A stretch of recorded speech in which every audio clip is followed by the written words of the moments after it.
We're doing Newsline by Zoom because of the growing numbers of pandemic positive cases and of course also the death rates. And Newsfirst, like everybody else, we are trying our best to try and stem the spread of this dreaded disease. Our guest this evening is Dr. Harsha De Silva, Member of Parliament from the SJB. Very good evening to you, Dr. Harsha. Good evening, Faraz. Well, when we started this recording, we had the information that the Governor of the Central Bank, Professor Lakshman, has announced that he will relinquish duties on the 14th of September. Now, does this mean, Dr. Harsha, that with the arrival of a new Minister of Finance, Basil Rajapaksa, and speculation that Niwad Cabral will be back at the Central Bank, does this mean that our economic ills will simply fly away? Our economic problems are going to go away just because you need is a change in the thinking. You see, if somebody else comes and implements the same thinking, it's going to fail also, whether it be Niwad Cabral or whether it be anyone else. I recall when I was making the reply speech to Prime Minister Mahinda Rajapaksa when he presented the budget in November of 2020, I was very critical. And I was critical based on evidence available on how unsuccessful their policy or the policy that they proposed to be implemented here, how they failed around the world. And I remember, I think it was a paper by Irwin that I pointed out to, where from Brazil to Argentina to India to wherever they tried this import substitution model failed.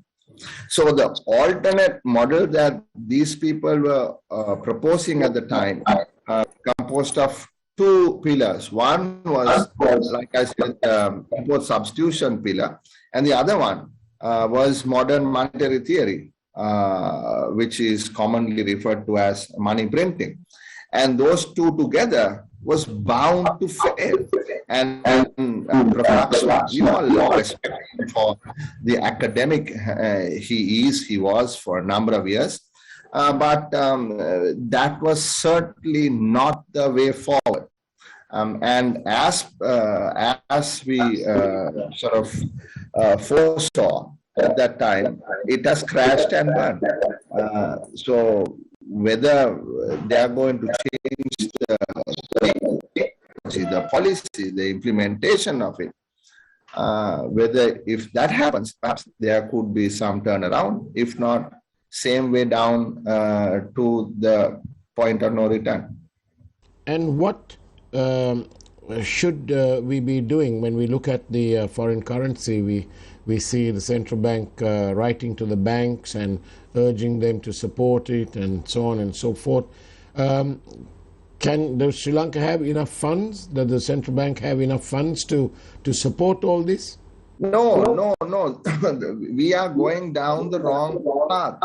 You see, the central bank can use emergency regulations and perhaps, bringing the majors general into the banks or out. I don't know whether they're going to do that, because that is the sort of the modus operandi at the moment. You see, going to the rice silos or going to the sugar warehouses, breaking open the locks and taking out stocks, saying, look, you have to sell at the government sort of determined price. Now, for dollars also, the government has determined a price, buying at 199, selling at 203. But the fact of the matter is there is not a single dollar available to be bought at 199, nor sold at 203. So however much emergency regulations you bring in, however much rules that you are going to impose on various commercial banks, however much moral suasion, however much, forcing and threatening you are going to do, it will fail. It will fail. right? It cannot succeed unless you address the fundamental problem of trying to, dictate to the market. Is understood. You cannot dictate to the market. You just cannot. The curbside rate for the US dollar today, this morning, was about 237. The curbside rate for the euro, to purchase euro, was an astonishing 273. Is that more realistic? Is that the real rate? See, maybe there is some overshooting happening here because there's a lot of speculation. Don't know what the real rate is or real rates are. You see, Faraz, now look at where the inflows of dollars are coming from. It has to come from exporter revenue, or it has to come from tourism, or it has to come from remittances. Keep tourism aside, right? That is not going to be coming back into stream for the next, I don't know, 12, 18 months, right? Exporters are being told, well, the official rate is 109. We will buy your dollars at 109. Now, is that a fair rate to be paid to the exporter? Because the exporter then has to, once the money is given back to the commercial banks by law now, and then part of it transferred to the central bank by law again, she has to purchase dollars from the banking system. When you go to the banks say there are no dollars available at the established or the rate that is advertised outside on the window at 203. So she has to go to the curbside and purchase dollars at 237 or what have you, to import the intermediate goods that is necessary for her exports to be produced, right? So then why would one want to sell at 199 and buy at 237 or 240? Same with the what do you call, the remittances. If the remittances are sold to the banks at the official rate, they get 199. Instead, they can sell to somebody else and get, if they're selling at 237, they will buy at 233 or 232, right? So why would somebody sell at 199 when you can get 232? So what's happening is back again, we are to the undial and the hawala system, and not a dollar is actually coming in. So it is actually detrimental to the functioning of the market. Talking about these other systems, like the undial and hawala and so on, what about the latest tax amnesty in the guise of the Finance Act? What do you think of that? I mean, it is a clear case of providing a mechanism for monies that have been quote unquote robbed, I say, to be washed. It's a laundry bill, right?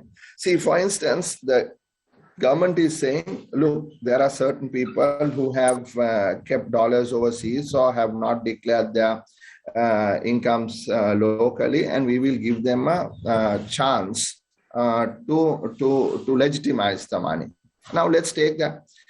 Now, the research shows that over the last so many instances where this was done, there was no significant increase in either the revenue that was brought into the treasury or the number of tax files that was opened. In fact, the number of tax files that got opened and the increase in revenue to the treasury was once Mangala Samaravira brought in the new tax law, and in 2018 he was able to take the files up by about 500,000, and that is without any tax amnesty law, anything like that. So what this encourages is for people not to be good citizens. It encourages people to hide the money because at some point in the time you will be able to legitimize your money that was perhaps earned illegally. Now, the government is also saying, look, we are going to be able to bring money in, and that money can be used for, starting out new enterprises, improving the investments of those people and others. But do you know, for us, in this bill, suppose you rob VAT money, right? Suppose, VAT money is not earned money. VAT money is as a collection agent for the government. You are collecting from the people and you are paying it back to the government. You are just a conduit, right? So if it was earned money, you can perhaps even make some minor argument, right? And there may be some few genuine cases. There may be, right? But if you are saying you robbed VAT money, right, and you took the money and you, so for instance, bought a hotel in Seychelles, let's take for an argument's sake, right? And that money is invested in a hotel in Seychelles, and you are making good money from that money that was not yours to start with, because you were collecting for the government.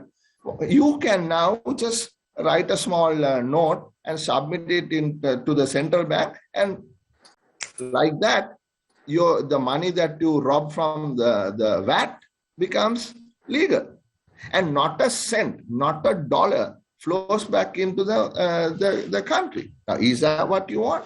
The multi-billion rupee question in that case, Dr. Harsha De Silva, is whether when, and it's not if, but when your party, the SJB, assumes power, voted in there by a fed-up public, will your party give the public an undertaking now that actually when y'all are in power, y'all will revisit this Amnesty Act and bring to books the people who have been evading taxes for so long and who only brought it out in exchange for this 1%?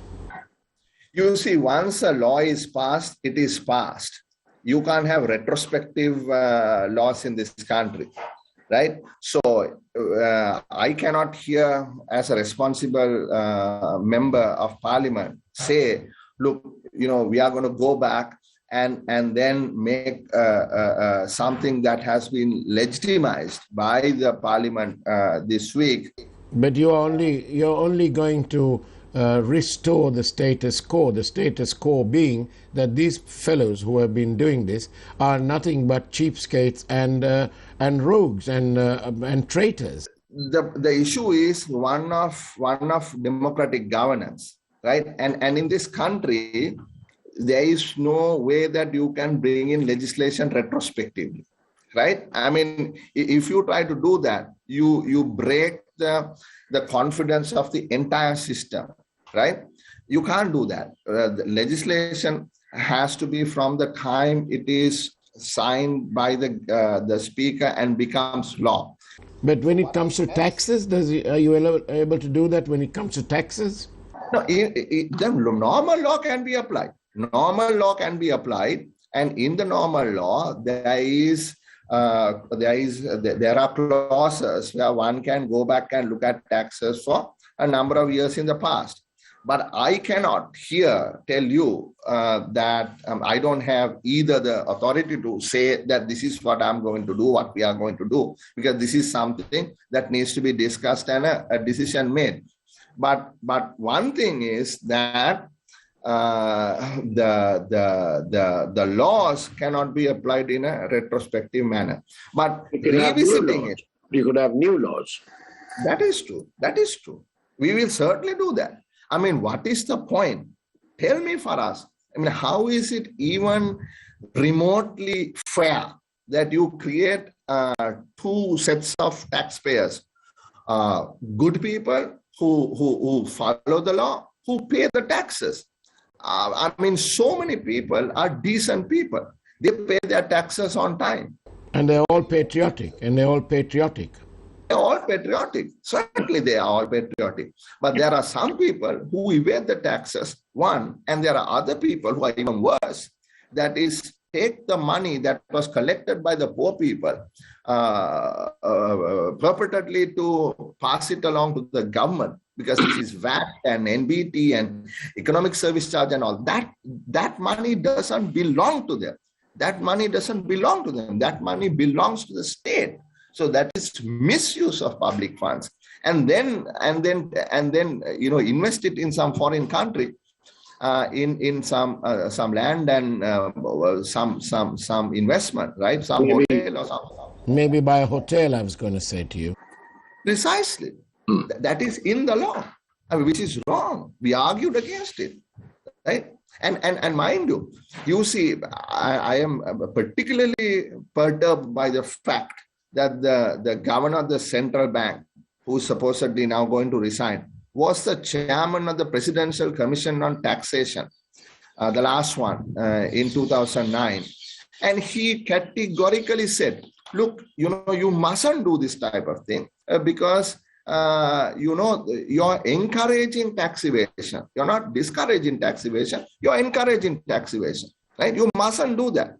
And when this was brought in, the central bank said, fine. And in the Committee on Public Finance, I specifically wanted an explanation by the senior staff of the central bank, which never came, right? So it's disappointing, right? And so that's all I have to say about that. And on that note, let's go for a quick break and look at this evening's headline from the Primetime News, and we'll see you on the other side of the break.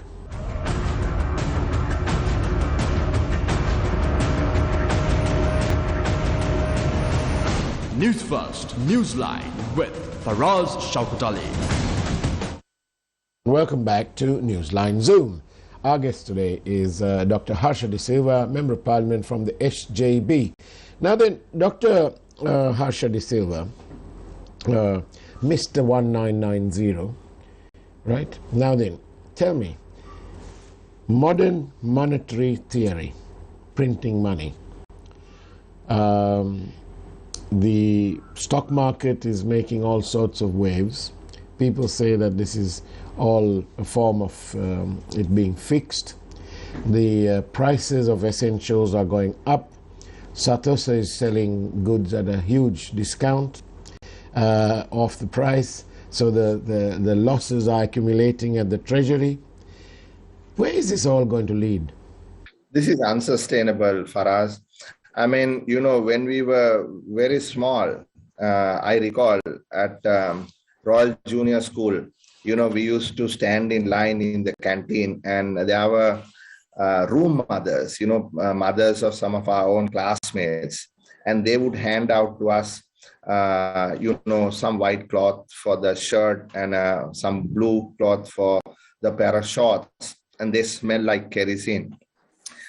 But before that, this started with the single-only, win of Bandar Naik in 56, right? And then by 57, 58, they started the 10-year plan, 58 to 69, 10-year plan.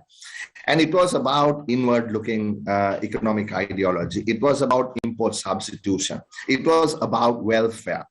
You see, by 1960s, they had started nationalizing the bus companies. They had, taken over the logistics operations of the port. They had started nationalizing subsequently in the 60 government, the banks, the insurance companies. They had started creating state corporations, hoping that they would be able to produce goods locally. But what happened, right? That import substitution model failed, miserably failed, right? And they continue to provide subsidies. So to provide the subsidies, they didn't have the money. So they nationalized these private enterprises, thinking that would fill the hole. By 1970s, early 70s, you were getting 2 measures of rice. In fact, it had been brought down to 1 measure. It became 2 measures of rice. And the price went up from 25 cents to 1 rupee. Then you got actually 3 pounds of sugar for an entire month at I think 72 cents. Then it was brought down to 2 pounds of sugar at 2 rupees and 50 cents. You got a pound of flour, 1 pound of flour, first for 33 cents, then at 38 cents, subsequently at 48 cents. Like that, everything was rationed. And you were told, the government says, this is how much you're going to consume, right? So that was the model. Right? And then so many restrictions on imports.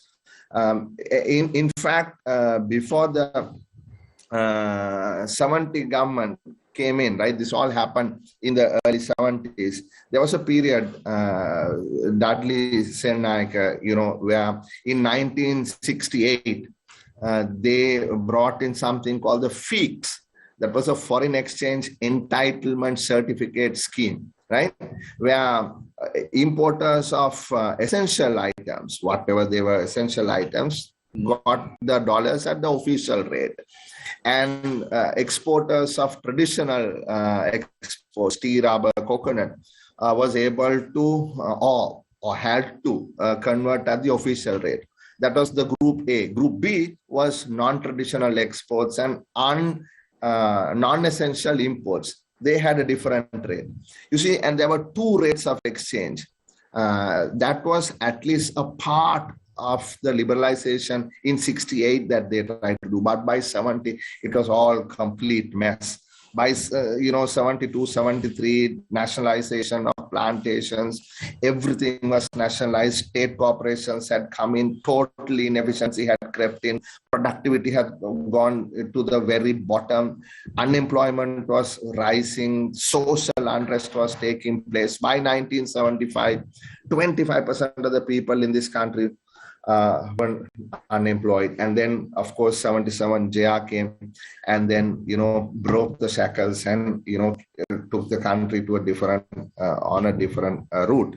So what I see for us is that same period, starting from the, late 50s through to, 65 and 70 to 77. That's where we are going to. I mean, I guess that is what they believe, is a way to develop this country, but not me. And it will just crash and burn. Do you think there's a good possibility of a sovereign default between now and 3 years' time? Absolutely. I mean, it is. I mean, there is no way we can pay our loans. There is no way. So, I mean, the decision that has to be made is whether it is going to be what is called orderly or a disorderly default. So, if it is a orderly default, then you can then plan for it and have a soft landing. This is what's going to happen. You can manage the default. But if it is disorderly default, then the whole thing will crash. There would be absolute chaos here, right? So that's where we are headed. The only way we can perhaps try to stop that and sort of rescue ourselves from this really terrible situation is if we immediately start negotiating with the IMF and try to negotiate some sort of debt restructuring program, which will be painful also, but nevertheless will be so much better than giving up our sovereignty to another country to bail us out. That will be an absolute treacherous act if they go there, and all the more potent because of their stated aim of being patriotic like no other. Now, I want to ask you another question. Sri Lanka seems to have a propensity towards not keeping its word, for want of a better word. There are cases in the courts there are foreign sets of lawyers and so on trying to get the Sri Lankan government and the court system to implement various treaties that they have signed in the past. I'm going back in the 1920s where they've signed it. Currently, we have international concern about our accountability process, and they're only trying to hold us accountable to what we promised them in the first place. I'm talking about the United Nations here. With all these, do you think that any sensible investor will bring his FDI to this country? You see, Sri Lanka is an amazing place, and it has massive potential. We can turn this country around. I am very optimistic about this country. That's why I came back. That's why I set up shop here. That's why I, got into politics. And that's why I'm going to pursue this matter further. We can turn this around, right? It is possible. This country is situated in the best possible geostrategic location. We have brilliant people. It can be done. It's the wrong policy. Politicians who are only interested in their own private short-term benefit. Now, talking about various treaties that we have signed up to, these have been done by ourselves for us, not for anyone else, right?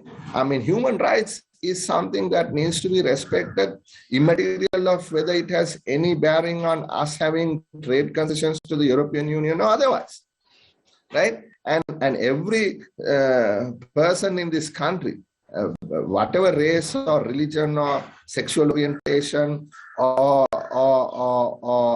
social belief, whatever, belong to this country as Sri Lankan people, right? So therefore, every person has the same rights, they have the same privileges, they have the same responsibilities. So if you are saying, look, we have to, do this because we told somebody else, that's nonsense. That's pure, absolute nonsense. But Dr. Harsha, we have cases before our commercial courts at the moment, some of which I've been studying. Some of these companies and individuals have amassed vast sums of monies outside in so-called tax-free jurisdictions. And because of some argument, it comes out in court in Sri Lanka. And we are treated to a snapshot of these events by the likes of WikiLeaks and HSBC leaks and all these leaks that happen. But when you look at it and think that one or four individuals has got around $200 million stashed just in one jurisdiction, then one does begin to wonder how much more of this stash is available in other jurisdictions, whilst the Treasury Secretary is trying to find dollars. Yeah, I mean, that's what I'm saying. There are decent tax-paying, honest individuals, business people, professionals, and by and large, most people are decent, honest people. Right? I believe that. But like you said, there may be one or two people, or there may be there may be more than a handful of people who have, done this. Can you hazard a guess? How many people will benefit from this 1% tax amnesty? I couldn't do that, Faraz. I don't know these things. I couldn't do that. Do you think there are 500,000 people in this country who have hidden money away outside of the country, stolen money, stolen from the people? Absolutely not. Absolutely not. Absolutely not. I'm thinking more like a couple of hundred people, because extended families. When you take a family and they're extended, you can come to a couple of hundred quite easily. Well, Harsha De Silva, thank you very much for your time on Newsline Zoom. And we look forward, of course, to welcoming you on our network anytime, Harsha. Face the Nation awaits your arrival. Thank you very much for that, Faraz. I'm also looking forward to it. Excellent. And that's the way it was on Newsline Zoom. Take care, have a great evening, and as always, God bless you.